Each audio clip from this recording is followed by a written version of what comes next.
কৰিছে অসম চাৰুকাৰু কলা যি পৰিষদে তেখেতসকলে অংকন কৰিছে ঠিক একেদৰে এতিয়া হয়তো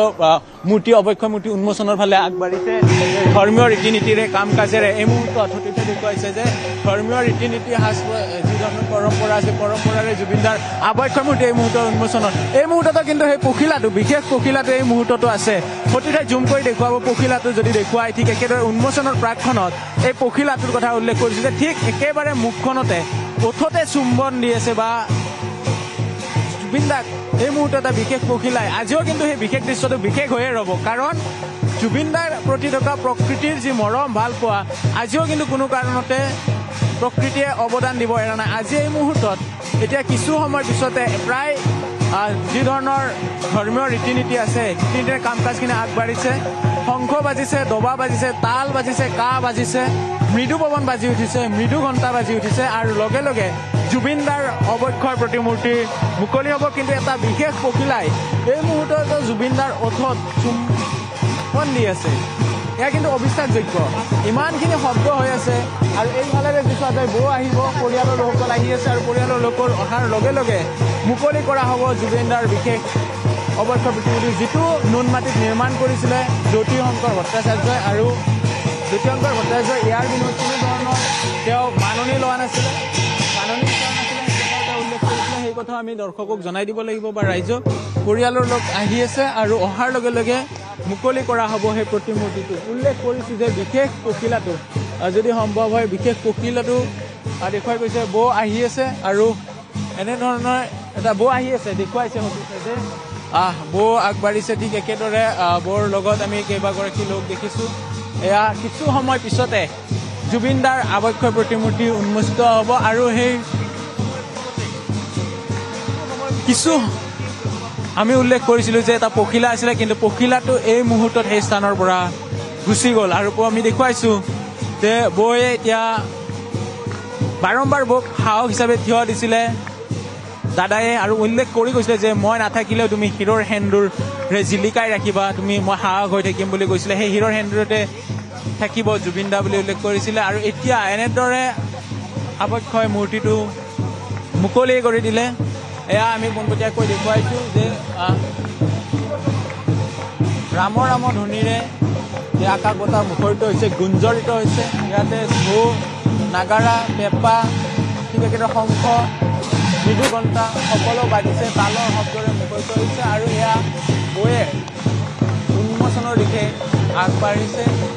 জুবিনদাৰ কাহিলী পাৰা চিনাকি এপাৰ্টমেণ্টত থকা বকুলৰ তলত কালি নিশা তেখেতসকলে এই কাম কাজখিনি সম্পন্ন কৰিছিলে আৰু আজি এতিয়া ৰাইজৰ বাবে প্ৰায় 1 পৰা 2 মিনিট সময়ৰ পিছতে মুকলি কৰি দিব বৌক দেখিছোঁ পৰিয়ালৰ লোকক দেখিছোঁ অন্যান্য গুণমুগ্ধ বা জুবিনদাৰ অনুৰাগী আহি এনেদৰে উন্মোচনৰ দিশে আগবাঢ়িছে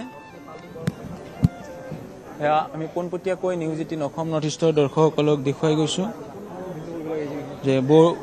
দল পালে আৰু ঠিক কিছু সময় পূৰ্বে এটা অবিশ্বাসযোগ্য দৃশ্য আমি লাভ কৰিছোঁ বা কেমেৰাত বন্দী কৰিছে সহযোগীয়ে এটা বিশেষ পখিলা আহিছিলে আৰু সেই পখিলাটোই জুবিনদাৰ ওঠত চুম্বন দি গুচি গৈছিলে সেই দৃশ্য কিন্তু বন্দী হৈছিলে এক প্ৰকাৰ জুবিনদাৰ প্ৰকৃতিৰ প্ৰতি থকা মৰম ভাল পোৱা প্ৰকৃতিও তেনেধৰণে তেওঁক আজি জন্মদিনৰ শুভেচ্ছা জনাইছে পখিলাটোৱে আহি জুবিনদাৰ ওঠত চুম্বন দি গ'ল আৰু সেই দৃশ্য আমি লাভ কৰিছোঁ ঠিক একেদৰে এতিয়া জুফালে চোৱা যায় সেইফালে হাজাৰ হাজাৰ লোক এতিয়া চিনাজি এপাৰ্টমেণ্টৰ তলত প্ৰাণৰ শিল্পীগৰাকী সকলোৰে হৃদয়ে বৈ আছে লক্ষ লক্ষ জনতাই নিশা 12 বজাৰ পৰাই শুভেচ্ছা জনাইছে কোনো লোকে কালি সন্ধিয়াৰ পৰা ৰৈছে কোনো লোকে আজি এই মুহূৰ্তলৈকে ৰৈছে পিতৃ আহিছে এয়া কপিল বৰঠাকুৰ পিতৃয়েও কিন্তু এটা বিড়ম্বনা আছে যে পিতৃয়ে পুত্ৰৰ জীৱন গাথা লিখিছিলে পিতৃয়ে পুত্ৰৰ জীৱন বৃত্তান্ত লিখিছিলে এইগৰাকী পিতৃয়ে এক প্ৰকাৰে জুবিনদা মানে দক্ষ দিশে তেখেতে নিজেও কৈ গৈছিলে ৰজা আছিলোঁ ৰজাৰ দৰে থাকিম সকলো ফালে ৰজাৰ দৰে তেখেতে কৰি গৈছে ভাৰতবৰ্ষৰ নহয় সমগ্ৰ ইতিহাসতে প্ৰথম য'ত পুত্ৰ জীৱনী পিতৃয়ে লিখিছে এইগৰাকী হৈছে কপিল বৰঠাকুৰ ঠিক একেদৰে বৰ চকু পানীৰ সমান্তৰালকৈ কপালত জিলিকি থকা সেই ৰঙা ফুটটোৰ কথা আমি ক'বই লাগিব মঞ্চতে জুবিন দাই কৈ গৈছিলে আৰু আজিৰ জন্মদিনৰ দিনটোতো বিশেষভাৱে সেই টেগলাইনটো চৰ্চিত হৈ আছে সেই ৰঙা সেন্দুৰখিনিয়ে হৈছে তেখেতৰ হাঁহ তেখেতৰ প্ৰাণ সেই কথা কৈ গৈছিলে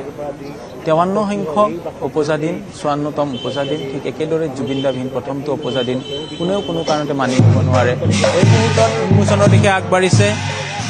শংখ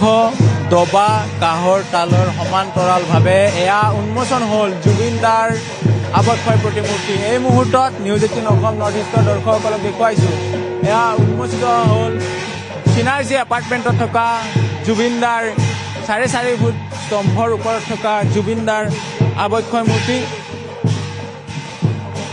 সহধৰ্মিনী জুবিন দাৰ ৰাইজৰ মৰমৰ বৌ এয়া জুবিন দাৰ প্ৰতিমূৰ্তি উন্মোচন পিতৃয়ে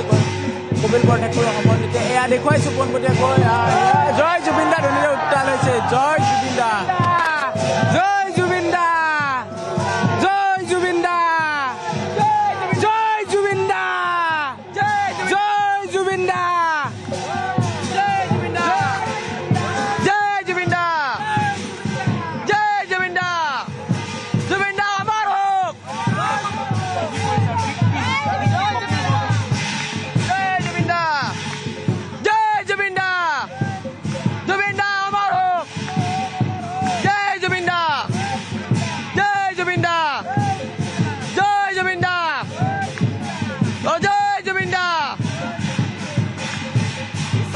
এয়া সতীৰ্থৰ দৃশ্যাংশসমূহ দেখুৱাই গৈছে এক প্ৰকাৰ এই ৰূপত চাবৰ বাবে কোনোৰে এক প্ৰকাৰ এই সমূহত সামৰি নাই চাবলৈ বাধ্য সময় আৰু পৰিস্থিতিৰ নিয়ম নীতি সকলোৱে কৈছে জয় জুবিন দা অমৰ হওক এই মুহূৰ্তত দবা বাজিছে কাঁহ বাজিছে শংখ বাজিছে তাল বাজিছে মৃদু বাজিছে ঘণ্টা বাজিছে এই ঘণ্টাৰ তালেৰে মুখৰিত হৈছে কাহিলীপাৰা চিনাৰ্জী এপাৰ্টমেণ্টৰ অট্টালিকা জুবিন দাৰ এই আৱক্ষয় মূৰ্তিটোৰ কিছু কথা উল্লেখ কৰিছে জ্যোতি শংকৰ ভট্টাচাৰ্যই নিৰ্মাণ কৰিছে তেখেতে বিনামূলীয়াকৈ বা তেখেতে সেই তাৰ পাৰিশ্ৰমিক নলৰ কথা উল্লেখ কৰিছে বৌ আৰু পিতৃয়ে সেই মুকলি কৰিছে সতীৰ্থই দৃশ্যাংশসমূহ দেখুৱাইছে অন্য স্থানত 3G চলে 4G চলে 5G চলে অসমত এটাই চলে সেয়াই হৈছে ZG আৰু ঠিক একেদৰে জুবিন দাৰ আজিৰ অনুষ্ঠানৰ বাবে ইতিমধ্যে হাজাৰ হাজাৰ লোক সমাগম হৈছে স্থানত সকলোৰে আদৰৰ আছিলে প্ৰিয় শিল্পী আছিলে আমি কিছু সময় পূৰ্বে এগৰাকী 95 বছৰীয়া বৃদ্ধাৰ মন্তব্য লৈছিলোঁ তাৰ পৰাই অনুমান কৰক যে যি 95 বছৰ বয়সতো ওলাই আহিছে ঘৰৰ পৰা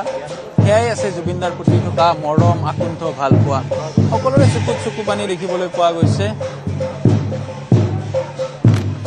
বাইদেউ মানি ল'ব পাৰিনে আজি একেবাৰে অৱস্থা বেয়া আজি জুবিন দা নাই তেওঁৰ অবিহনে আমাৰ বাৰ্থডেটো পাতিছোঁ যদিও তেওঁক নাই বুলি ক'ব নোৱাৰোঁ আমি অনুভৱে কৰিছোঁ তেওঁতো সদায় আমাৰ মাজতেই থাকিব তেওঁৰ অবিহনে আমি থাকিব নোৱাৰোঁ সেইখিনিয়ে মোক ক'বলৈ আৰু ধৈৰ্যই নাই বহুত বেয়া লাগিছে সদায় আমাৰ মাজত থাকিব সমদায় আমাৰ প্ৰাণ স্পন্দন হৈ থাকিব তেখেতে যি 40,000তকৈ অধিক গীত 80,000তকৈ অধিক গীত তেখেতে দি গ'ল সেই গীতসমূহ আমি জীয়াই ৰাখিব লাগিব তেখেতে অসমীয়া জাতিক বহু ওপৰলৈকে লৈ গ'ল যি শব্দ তেখেতে প্ৰতিটো গানতে থকা শব্দই কিন্তু বিভিন্ন অৰ্থ প্ৰকাশ কৰে একোটা শব্দই বহুকেইটা অৰ্থ দি যায় প্ৰাণ স্পন্দন কৰি যায় সেইগৰাকী হৈছে জুবিন দা বকুলৰ তলত আছে আৰু সহযোগী সতীৰ্থই দৃশ্যাংশ দেখুৱাইছে গলত যিডাল চেইন পিন্ধি আছে বা জুবিন আমি তাত জেড লিখা আছে জেড ফৰ জুবিন সমান্তৰালভাৱে জুবিন দাই কাণত সোণা পিন্ধিছিলে বা কাণত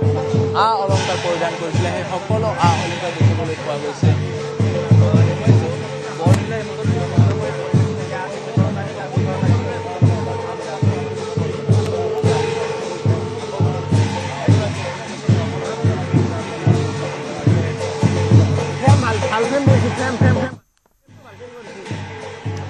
এয়া কাহিলীপাৰাৰ পৰা পৰিৱেশ আমাৰ সতীৰ্থ সাংবাদিক উৎপল হালৈ আমাক দেখুৱাইছে এয়া জুবিন গাৰ্গৰ প্ৰাণৰ শিল্পীগৰাকীৰ আৱক্ষয় মূৰ্তি কাহিলীপাৰাৰ চিনাৰ্জী এপাৰ্টমেণ্টৰ চৌহদত এয়া আজি উন্মোচন কৰা হৈছে উপজা দিন উপলক্ষে পত্নী গৰিমা শইকীয়া গাৰ্গ, পিতৃ কপিল বৰঠাকুৰৰ উপস্থিতিত উন্মোচন কৰা হৈছে চিনাৰ্জি এপাৰ্টমেণ্টৰ চৌহদত এই বিশেষ প্ৰতিমূৰ্তি। আৰু প্ৰতিমূৰ্তি উন্মোচন কৰি সকলো এইখিনি মুহূৰ্তত আৱেগিক হৈছে, সকলো এই মুহূৰ্তত বাকৰুদ্ধ হৈ পৰিছে। প্ৰাণৰ শিল্পীগৰাকীৰ অবৰ্তমানত উপজা দিন উদযাপন কৰাটো কিমান বেদনাদায়ক সেয়া প্ৰতিগৰাকী অসমীয়াই আজি মৰ্মে মৰ্মে উপলব্ধি কৰিছে। কাৰণ জুবিন গাৰ্গ হৈছে ঈশ্বৰ পুত্ৰ, জুবিন গাৰ্গৰ সত্তা, জুবিন গাৰ্গৰ মানৱ দৰদী সত্তা, অসমৰ ৰন্ধ্ৰে ৰন্ধ্ৰে স্পন্দিত হোৱা এটি সত্তাৰ ঝংকাৰেই হৈছে জুবিন গাৰ্গ। অসমীয়া সংগীতৰ পোহৰৰ বাট হৈছে জুবিন গাৰ্গ।